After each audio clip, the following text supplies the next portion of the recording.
This week continues the serious energy of Capricorn, however, is highlighted by a couple days of a lot of confidence with this full moon in Leo, and I'm really excited to talk about this week, so let's get into it.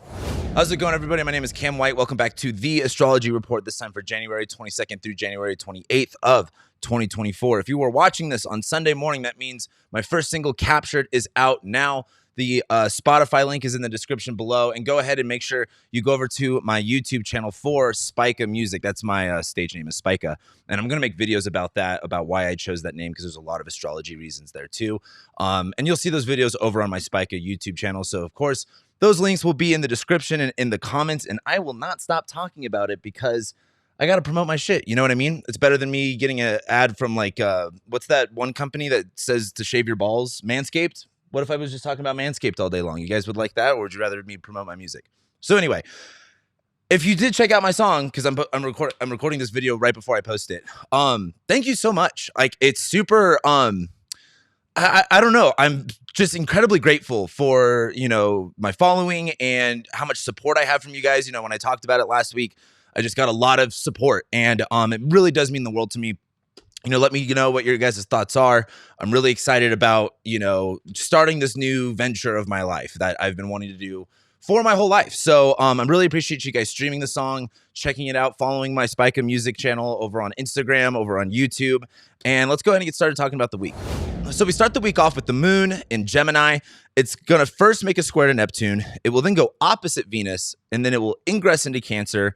And throughout the evening, it will start to make a trine to Saturn. So there's kind of a lot of moon stuff going on here. And I like to talk about the moon in Gemini is very communicative. It's very like sharing stories. It's, the moon, it's about our emotions and how we feel. It's in Gemini. It's a social sign. It's a people sign, talking to people, relating to people.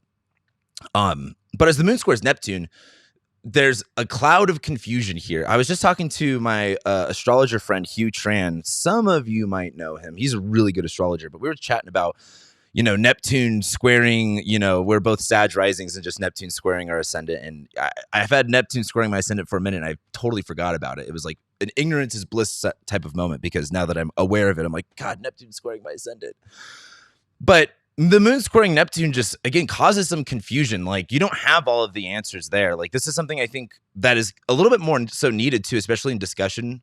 On social media and life, we always, for whatever reason, we communicate as if like we know all the answers. And, sometimes we don't. But we could still communicate things without this, like, righteousness of like, no, this is the right thing. This is how we have to be. And I know I've been guilty of that a lot of the times, and that's something that I'm working on. And I look at the moon squaring Neptune as like, as you share, as you communicate, there is a level of not seeing the whole picture, not actually understanding what's being communicated, not understanding the situation or what's being communicated to you. And like I said before, the moon in Gemini squaring Neptune is also kind of like oversharing and feeling maybe a little bit insecure about that. But then the moon goes opposite Venus, and Venus is at 29 Sagittarius right now. It's on my ascendant. What up? And Venus will ingress into Capricorn, of course, later on Tuesday. But as the moon is in Gemini opposite Venus and Sag, like Sagittarius is much more philosophical, right? It's much more bigger picture, versus Gemini is much more of like mundane in a way. And I look at the moon in Gemini as we're more emotionally connected to like what is logical, what is rational, what makes sense. It's directly opposed to Venus and Sag, where Venus and Sag just wants to have fun. We just want to kind of go with the flow. Venus is about love. Create, not really creation. That's a longer story, but love, connection, pleasure, relationships. In Sagittarius, she's much more philosophical, hopeful, adventurous is an easy way to put it. As the moon's in Gemini opposite Venus, there's this like overthinking it too much. Like, you can't, sometimes when I think about Sagittarius, I think about just taking that leap of faith. And with the moon in Gemini, it's kind of like, well, what happens if I do this? What happens if I do that? What happens here? Is this going to work? And it's just kind of like you're killing the vibe. You have to just be in the experience. So, when you get in opposition to, you get these two planets in disagreement. So again, how we feel and what we're kind of communicating and saying isn't necessarily lining up with what's going to be fun at the end of the day.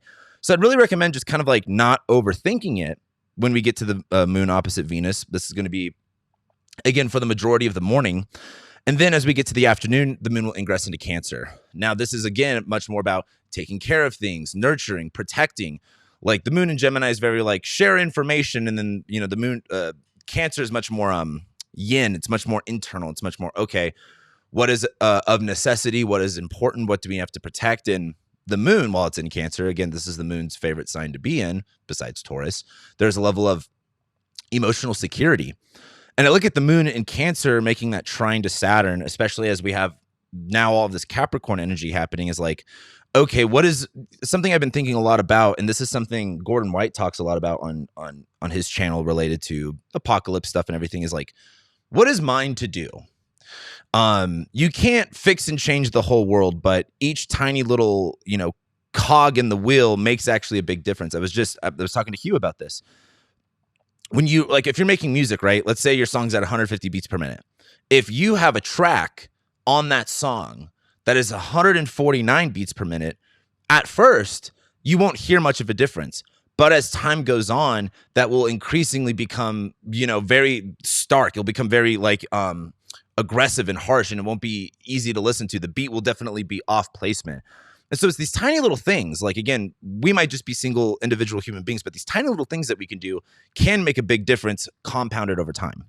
And so I look at the moon trining Saturn as kind of what is mine to do? What do I need to take care of right here in this moment? And that might be, again, this is all water stuff. Like, this might be internal emotional work. This might be, again, with Saturn and Pisces, where we need to be disciplined and mature on changes. We have to be adaptable. We have to be mutable, essentially.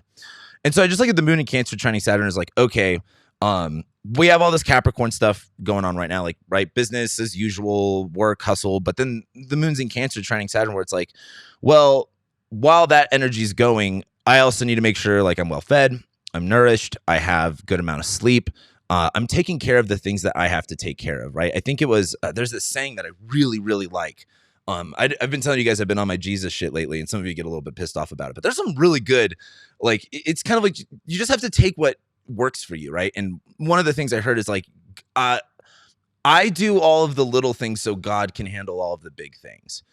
And I love that saying. I love surrendering things out of my control to a higher power and just taking care of the things that I can take care of. And that's how I look at the moon in Cancer trining Saturn. We get to Tuesday, and the moon, while it's still in Cancer, will be making a sextile to Jupiter. I like that. The moon will then go opposite Mercury and Mars, so there is some tension, but Venus ingresses into Capricorn. And after the Venus retrograde in Capricorn in like late 2021, early 2022, I've got to say, Venus in Capricorn is one of my favorite transits. I love Venus in Capricorn. Venus is like fun and enjoyment and pleasure and relationships. And in Capricorn, she's very like stable, very traditional, very, just cut and dry. Venus is enjoying or bringing pleasure or bringing value to the systems in which we operate in. And again, look where Capricorn, rules in your chart. Maybe you're a Gemini rising and Capricorn rules your 8th house, and that may not be fun. Venus is going to bring some sort of fun to that area, some sort of pleasure to that area, and how you operate within that area, what systems, what regulations, what plans that you kind of put together in that area of your life. Venus in Capricorn, I think, just brings a fun attitude to, again, Mercury. It's just been Mercury and Mars in Capricorn. So there is this maybe more mental anguish and frustration and conflict related to Capricorn. And Venus just brings a softer, feminine attitude to a very like intense place. But on Tuesday, the moon, while it's in Cancer, will make a sextile to Jupiter. I think, too, when we just do what is ours to do, when we take care of what we need to take care of, that sextile to Jupiter, it just allows more room for growth and more room for expansion. I've talked a lot about Jupiter and Taurus as being like, slow and steady wins the race. Jupiter and Taurus is maximizing the value, right? And I think the moon in Cancer, it's like, okay, if you want to run, if you want to work 100 hours a week and never stop, it's like there's cost benefits to that, right? There's trade-offs to that. And I look at the moon in Cancer, it's like, if you sometimes just slow down and take care of certain things, it's easier in the long run to get where you need to be. It reminds me of like the tortoise and the hare. I just saw an Instagram reel where someone raced a bunny and a tortoise, and like the tortoise won. Like, it was like literally the story. And so the moon just sextiling Jupiter is, again, hey, you got to do what you got to do. There's things that are outside of your control that are bigger than you, and you're not going to solve all those issues, but what can you take care of? And how can you see that? Again, with the moon sextiling Jupiter, I feel like there's like an immediate result to, like, when you take care of these things, you can maximize the value, you can maximize the time, you can maximize and increase, again, like the bang for your buck. It reminds me of like budgeting or like Moon in Cancer, sextiling Jupiter and Taurus reminds me of what was that TV show where it was like extreme couponers, where they like get like a couple $100 of groceries for like $5. My mom's a Jupiter and Taurus, and she's so thrifty. I think I made an example of her like a couple weeks ago. But the Moon in Cancer, sextiling Jupiter and Taurus reminds me of like extreme couponing. Like take care of what you need to take care of and find ways to maximize the value out of it, which might look like coupons. But then the Moon goes opposite Mercury and Mars. And this is where, oppositions are like, again, oppositions. Like you and someone else are at complete odds with one another on maybe how you want to do things or how you see things. And the Moon in Cancer is wanting to be protective. The Moon in Cancer is wanting to be like, hey, I need to take care of this, right? I need to, feel replenished. I need to feel safe. I need to feel secure. But Mercury and Mars are like, well, you need to do business. Well, you need to get this done. And this is where like I feel like negotiations work really well. Mercury, like the planet of negotiations, is with Mars, so it's like it's definitely it's up for negotiation depending on how good of a salesperson you are.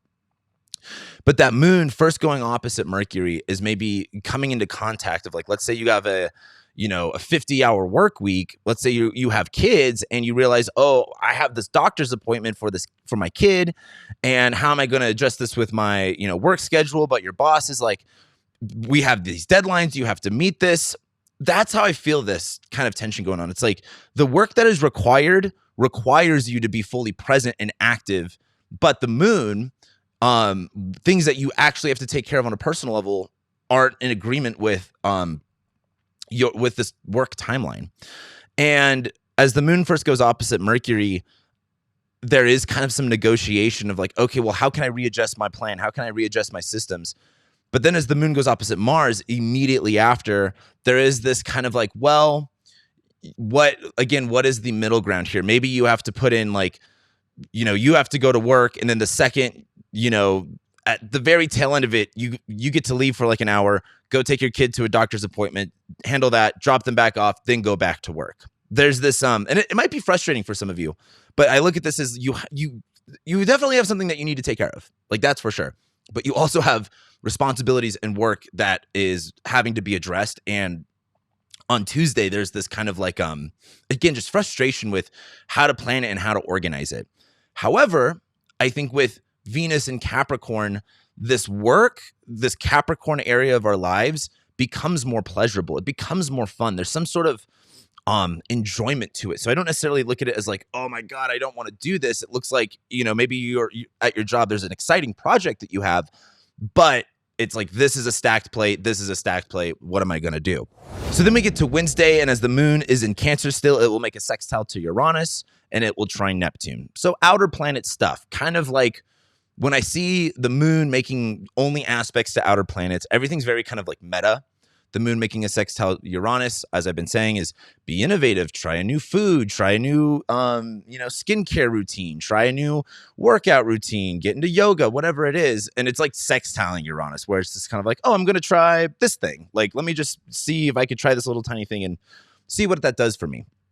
That's how I look at the Moon sextiling Uranus. There's some sort of level of taking care of yourself and some sort of innovative new way of, whether that's food, whether that's some sort of value, whether that's some sort of, again, material item that, has that connection. And then the Moon trines Neptune, which with the trine to Neptune, again, there's kind of the idealist, romanticized version of what you just did. There's this like, oh my God, I feel so amazing. And I did this. And, being delusional, but like in a good way. It's kind of like when you watch like a movie or you get into a new band or an artist, you're like, this is the best band ever. And at some point that goes away. But there's no problem with like enjoying it. What I like about the Moon in Cancer trining Neptune, or just trines to Neptune, is it reminds me of like a movie that you can actually get sucked into. Like that actually genuinely takes you to that experience. There's something so euphoric about it. And I think the Moon in Cancer trining Neptune is an excellent time to just like relish in that. It's not about, oh, sure, like, yeah, that was a fake movie. Like that movie was not real. Like Transformers is not real. For example, one of my favorite movies is Interstellar. That's not real, but it just does something to me that makes me feel a certain way, right? That's how I look at Wednesday. We get to Thursday, and the moon will immediately ingress into Leo first thing in the morning, and we get the full moon in Leo. However, as the moon ingresses into Leo, it makes an opposition to Pluto. And for these first couple of weeks, I'm personally paying attention to these lunar transits to Pluto. Like, what does that actually look like, right? What's fun about astrology is we can get a groundwork. It's kind of like doing ad libs. We have the ad lib set for Pluto and Aquarius. Now it's just up to filling, like, what does the universe do to fill in those blanks? And I look at the moon going into Leo opposite Pluto is that, especially with this full moon in Leo, one of my favorite examples of the full moon in Leo was, I'm going to botch this, but for all of the Wall Street bets people, the whole AMC, GameStop, short squeeze, whatever that was in like the beginning of 2021, that was the full moon in Leo. Now that was Jupiter in Aquarius as well, and like Saturn in Aquarius. But there was this kind of like revolting against the system through a organized group of people that, took an opportunity on shit stocks to like, again, like squeeze money out of a bunch of people. It was very like Robin Hood-esque, which is very like Leo Aquarius. And with the moon in Leo opposite Pluto, again, our emotions are very driven at this moment off pride, off courageousness, off being seen, being witnessed, having that glory. And the moon going opposite Pluto is like the treachery of the people may disagree with that. The techno-fascist state might not agree with that. There's some sort of direct opposition with that. And I'm just going to be curious about like the news around that day. But on a very personal level, this full moon in Leo, the sun is in detriment right now, right? That willpower, that confidence might be a lot weaker for people. But as we have the full moon in Leo, it's like, what situation can we muster up to strengthen ourselves? It's like, have you ever had a bad day and then for whatever reason you ended up hanging out with a group of your friends and it was just a good time? Like you were around people that you love, you were around people that you agreed with, and it filled your love tank, right? I love saying that word love tank. It filled you up and it gave you more confidence. That's how I look at this full moon in Leo. Don't be afraid to connect with the people that you do have around you in your network, in your group. And what I do like about Pluto and Aquarius is that, yes, is there terror and problems related to mass groups of people? Yes, I think that's going to be more of like a political issue. But Pluto is also power and empowerment. Now, when you talk about power, this is a very like deep philosophical road to go down in terms of what that looks like. But there is power within people. Who are the people that are around you that can emphasize that for you? And I look at this full moon in Leo as a time to bring those people around you while you might be low and again, fill up that love tank, fill up that confidence tank. There's nothing better than your friends gassing you up. And not gaslighting, but like gassing you up, like you're the shit, you got this, blah, blah, blah. And you just have more of a pep in your step. Then as the full moon happens and it begins to wane, and this happens really it borderline happens on Wednesday night, but it mostly happens Thursday morning. So we wake up to this energy. But then the moon will square Jupiter. And what you have to remember with this moon in Leo squaring Jupiter is not all that glitters is gold. You have to understand that Jupiter's in the superior position here. And while you might have confidence, while you might have this, courage, this courageousness to go out and show yourself and, be who you are, that square to Jupiter is saying like, hey, slow and steady wins the race. Like, take this confidence and apply it to areas that, require confidence and not necessarily like just use it as a burst of energy right here in this moment. When I look at the Leo Taurus squares with Jupiter and Taurus in the superior position, Jupiter's like, hey, what are my beliefs about value? Where can I take opportunities again with value, with sustainability? And I know that term sustainability is thrown around, but I mean it in like I mean it in a much more like practical way for people's lives, not necessarily like carbon emissions. But that moon making that square to it is like, all right, I have this courageousness, I have this confidence. I don't need to have a short burst of energy right now. I just need to like know where this is going to work. Like, for example, if you have that boost of confidence and you've been neglecting a passion project for a long time, like maybe you should use that to like pick that up again and use that and not necessarily just be like, oh, I'm happy, I'm courageous, I'm just going to go out, and say whatever I want. Like, do it to something, give it to something that's actually going to increase value, that takes time, that takes effort. That's how I kind of look at this, because Jupiter squaring the moon in Leo is like, you're not ready for show yet. You're not ready for, like, you might have all this confidence, but let's apply it to somewhere that's going to take a little bit more time. We don't want you to just because you have the confidence doesn't mean you're ready to go out on stage. We have to get a lot more things prepared for you to go out on stage. We get to Friday, as the moon's still in Leo, it will make that square to Uranus. And then one of the highlights that we have on Friday is the sun making a square to Jupiter. And so there's kind of some tension in the air on Friday. And, I feel as if, as an astrologer, I could say all these good things and then people still latch on to the bad things. Even if things aren't that bad, like trust me, I'll tell you when things are like, yo, this is a horrible transit. Like that was, for a lot of people, like summer of 2019 and the Saturn-Pluto conjunction at the very end of 2019. But this isn't necessarily like bad. It's just tense. The moon will be making a square to Uranus, where while we have this confidence, while we have this courageousness and this pride, it's like pride comes before the fall. And that moon squaring Uranus is there is going to be a disruption in your plan, in where you want things to be stable. And that might, there's nothing worse than like when you're really proud about something and it doesn't work and you have like the equal amount of pride that then turns into shame. It's kind of like, I'm a Leo sun, and I think a lot about how like my favorite thing ever in kindergarten was show and tell. I fucking love show and tell. I just thought that was the coolest. I feel like adults should have show and tell. Like we should all meet up at a coffee shop and just be like, look at my new thing. This is this thing. I love when I go to my friends' houses and they show me some weird thing, like just going on a tour of weird stuff. But I also grew up, my grandma was an antiquer, so maybe I'm just into weird stuff. But that moon squaring Uranus is like, again, show and tell, look at my thing. And then everyone's like, that's retarded. Like, stop like, that's what is that? Like, that's not cool. And then like, again, then it goes from confidence to like shame. So it kind of expects, again, a little bit of turbulence, and don't be able to take feedback. Feedback is sometimes harsh, but always fair. And it's kind of up to you about how much you hold on to that. And with the sun making a square to Jupiter on Friday, the sun, again, our confidence, our willpower, it's in detriment. It's, squaring Jupiter. You can't, when you get excited about something, like, I've had this problem with like music. You get excited about something, you want to share it with people, and that feedback or their reaction is not what you wanted. And that sun in Aquarius is like, I already have like kind of a weak willpower, but the moon was in Leo. So like I was confident about it at this moment.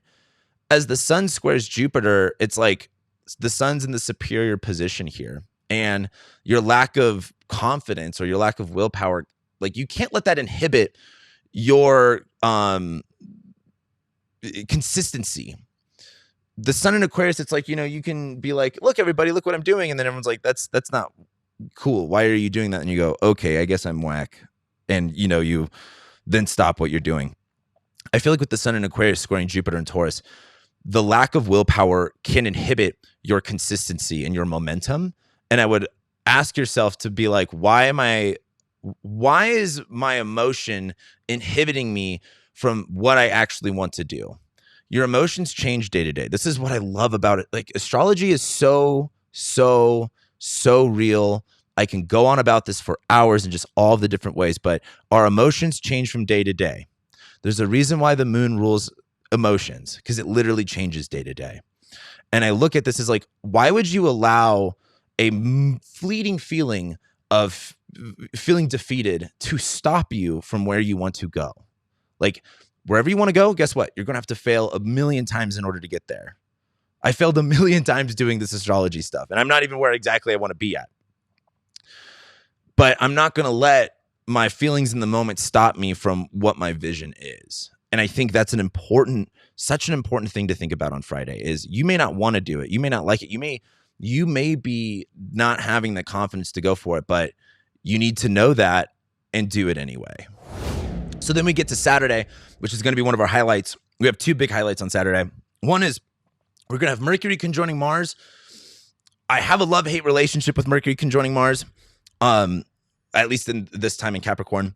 Then we'll have the moon ingress into Virgo. It'll go opposite Saturn, and then it will trine Venus. Love that. And Venus will make a sextile to Saturn. Saturday is so business. Like and when I say like business, it's like making deals, shaking hands, figuring out a solution. So let's just start with the moon.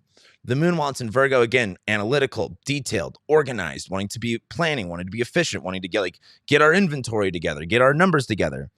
And as the moon goes into Virgo and it goes opposite Saturn, again, this is such a fun lesson with Saturn and Pisces is like, and this is something I've been deeply thinking about is because like Saturn, conjoining Neptune, wherever that's out in our lives, we might be thinking, oh, this is what's real. This is what I want, or this is the reality of the situation. And I find that to be, I don't know if that's the best route to take because Saturn's with Neptune. What we might think is real right now, we might learn when everything goes into Aries wasn't real. And there's a part of me that's kind of like, why am I making these decisions about what is real or what I want as a foundation and concrete at this moment when I know the planet of like foundations reality is with the planet of confusion and illusion. Like, and it's so funny because now more than ever, I want these answers. I want these, I want things to be like, what is real? Like, what is a foundation? Like, it's in my fourth house. And I'm always like, where am I going to live? Neptune has been in my fourth house for so long. And I'm like, where do I want to live? And I know a lot of people have that problem too. And I just think making these like really permanent decisions with Saturn, Neptune, at least, it's one thing if it's like in your seventh house or it's one thing to like actually make that, but just kind of like this idea that like, oh, this is what's real when we know how we're seeing things maybe under an influence of something that's outside of our control that we may not be aware of yet right now. And as the moon is in Virgo opposite Saturn, I can have again, when it comes to like even like a football game, you can plan, you can have, okay, if they do, or if like you're playing chess, you could, when they make this move, I'm going to do this move. If they do this, you could strategize, but it really takes playing the game to figure out how it's going to go. And you just don't know. You just don't know. I mean, even with astrology, it's like, this is what's so interesting to me about astrology is we can get like, I could tell you what the future says again, like in an ad libs format, but those blank spaces have to be filled out. And I can't tell you what those blank spaces are going to look like. So then the moon goes opposite Saturn. There's a level of, okay, I can strategize, I can plan all I want, but there's a certain threshold that I can't go past because I just don't know what it's going to look like. So you have that opposition. And if you just let yourself say like, okay, there's a certain threshold I can't go past, leave it at that. The moon is then going to start trining Venus. It's like, okay, well, again, what is mine to do? What can I do? This is the moon, our emotions. It's trining Venus, the planet of connection and fun and joy. Moon's in Virgo, Venus is in Capricorn. It's like, hey, well, stick to your plan. Like, and if you're looking for these final answers and these solutions to whatever it is you're going about, I don't think you're going to get that. But you can enjoy the process of making these plans and finding all these different solutions. And again, it's like Venus and Capricorn. Like what is fun for us is very like traditional. What is fun for us is very like ancient. What is fun for us is very like stable and secure and realistic. And the moon in Virgo trining Venus is like, dude, if I just, again, stick to the basics, if I stick to the fundamentals, like it's all going to work out. There's some pleasure in that. But we do have Mercury conjoining Mars. Now, Mercury conjoining Mars is very like strategical. It's very surgical. I really like Mercury Mars conjunctions in Virgo. Like that to me is like precision. Like it's so precise. Mercury conjoining Mars in Capricorn is like, again, thank you for everyone that commented assembly line. It was either last week or the week before that where I was like, what was that thing that Henry Ford did? The assembly line. Mercury conjoining Mars is like, let's bring up to a game plan of like, what can make this more efficient? How can we use the system to our advantage to increase our output and be able to put in more energy without, draining us? Now, one of the issues I do see with Mercury conjoining Mars is like, Mercury conjoining Mars is very corporate speak, and it's especially in Capricorn. And like, we've decided to choose a different candidate. We've decided to not move forward with this interview. It's it stings, but it's very corporate and bland. When we are speaking to people, Mercury conjoining Mars might be very sharp with the tongue, but again, in like a Capricorn way, like very just deadpan. Like you never meant anything to me. Like that kind of level of, seriousness and just like cold-heartedness. And, sometimes it takes a time to be cold-hearted to get a certain point across. And because I don't think anything's necessarily inherently bad. It's just kind of like, well, if you're expecting, your emotions to be coddled, you might get a little butthurt today. But if you're like, hey, just give it to me straight, you might actually really appreciate Mercury conjoining Mars. And I think Mercury conjoining Mars is our mind, and our thoughts are connected to our actions. And it is in Capricorn. This system that we're implementing, this plan that we have, is it working? Let's do a little check-in. How is this all going? Do we need to reiterate the plan? Do we need to change anything? It's like, as time goes on and you improve on your system and on your, even like your routine, this is a check-in moment of like, what's working, what's not working. And we also have on Saturday the other highlight, which is Venus making a sextile to Saturn. And again, what I love about this, just Venus is in Saturn's sign, Venus is sextiling Saturn. It's like all this Capricorn stuff is refreshing in this time around. Pluto's not there anymore too, by the way. And I think that's really interesting to think about is, what does Capricorn look like in our lives without the planet of corruption and power and fear in there? And for me, this is why I talked about Pluto and Aquarius just being like a vibe shift. Like, what was it like to not have Pluto in that sign since 2008? So for a lot of us like me, like I'm an elder Gen Z, that was the majority of my life, like even as into adulthood. And so Venus in Capricorn, again, we're having fun with, making these plans and the system and this efficiency. It's sextiling Saturn where it's like, there's a time and place for everything. Saturn in Pisces is, again, we need to be adaptable. We need to be spiritually, internally mature and grounded and realistic, and know exactly where we need to apply that level of like maturity and adulthood, especially just like in our own, like I think of Pisces as kind of like, have you ever heard of like reparenting, where it's like, let's say you had, I don't know, like absent parents in whatever fashion and you've had to become your own parent. Like that's almost how I look at Saturn and Pisces. Like, so many men and women need like a good male leader, a good male role model. And, for a lot of people that wasn't their parents, for a lot of people that was some other guy. And there's something like in strengthening about that in like a very powerful masculine way of like being, while being, sensitive, still being, sturdy and strong and being like, yeah, this sucks, but you got this. Like you can have the emotional discipline to overcome this. You could be that person. You just have to do X, Y, and Z internally. And I think just Venus and Capricorn sextiling Saturn and Pisces is like reconnecting with that and just being like this, like I have the capability to do this in this moment. I have the confidence to do this in this moment. I know who I have to be right now in order to be where I want to be. Then we get to Sunday. On Sunday, the moon, while it's in Virgo, will be making a trine to Jupiter, and then it will be trining Mars. Gosh, Sunday is good. Sunday is so filled with so many different earth, material, like realistic good things. Like something just materializes on Sunday. When I say materializes, I mean like in the physical realm. The moon's in Virgo trining Jupiter, right? Hey, if we organize everything, boy, it makes things really efficient. Like if you've ever been a manager for any sort of like retail store or distribution center, inventory matters. And like if you can get your inventory like organized in an efficient way, it just makes life so much easier and you could just produce so much more. The moon trines Jupiter, so again, being organized, being detailed, will increase the output. And then the moon trines Mars. It's like, hey, if you know where everything's at, if you know where everything's going to be, how much faster can you be in your, in doing your work? How much more? And again, like Mars in Capricorn isn't necessarily about being faster. It's about being more efficient.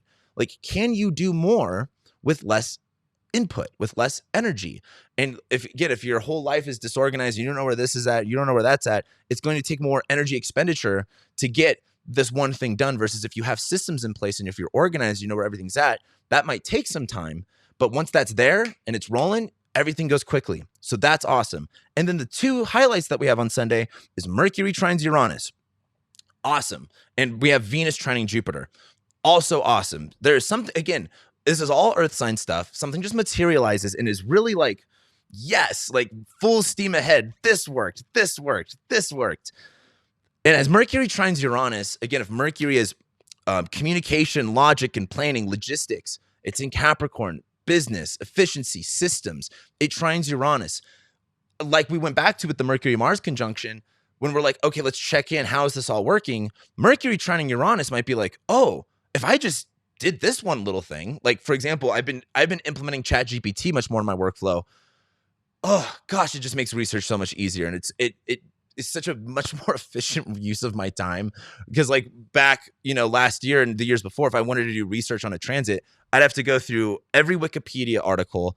of every single year I wanted to look up something, and that just took so much time versus I could just boop, boop, boop, put that into Chat GPT, make sure I have the right prompts to get the, answers I'm looking for, which does take a little bit of work, but it saves me half of the time I would spend doing research. So Mercury trining Uranus is some sort of like, again, mental click of like, let's try this. Let's try this new thing. And all of a sudden, again, it just opens up more room. Then also we have Venus trining Jupiter. Jupiter's in Venus' sign. Venus is in Capricorn. Again, there's this like fun to like, again, think of like your life as like a business. Like let's say you just have a regular job. You're not too worried about things, but it's like when you have your, bills paid and you have a way of like you open up your Roth IRA, how much money goes into your IRA versus your 401k, you have this budget, you're saving up for the car or your house. And it's like when all of these plans are together, there's something like empowering about it. And there's something fun about it. Like I look at the Venus and Capricorn trining Jupiter and Taurus, is like, there's something fun about being like thrifty. Like for me, and I mean, I got this from my mom. I'm Jupiter and Capricorn. If it's two things I like, or if it's one thing I like, it's a damn good deal. I love a really solid deal when I really get like, when I feel like I pay less for what I perceive as a higher worth. And Venus and Capricorn trining in Jupiter is a very similar energy to that. I'm enjoying this system. I'm enjoying the way I'm doing things. And I was able to get more out of it. Like for me, I love buying used stuff, like used stuff, older stuff. If I could find the thing that I'm looking for, I always enjoy it better than new stuff. And so Venus trining Jupiter is, again, maximizing fun and pleasure with our systems, with Jupiter and Taurus. Again, with Jupiter in Taurus, we are increasing and having opportunities related to value. And Venus is in Capricorn. We're really valuing the system. We're really valuing reality. We're really valuing our systems and how we implement them. And there's just this fun energy to it. So I think Sunday is really constructive and very material and very just good. And as we get into next week, we have Mars trining Uranus, which just continues that energy into Monday. We have Mercury sextiling Neptune, give or take, good or bad. And by the very, very end of the week, we do have Mercury ingressing into Aquarius. So with that being said, I'm going to leave you guys with that. Make sure you like the video. I love and appreciate you guys, and I'll be seeing you next time.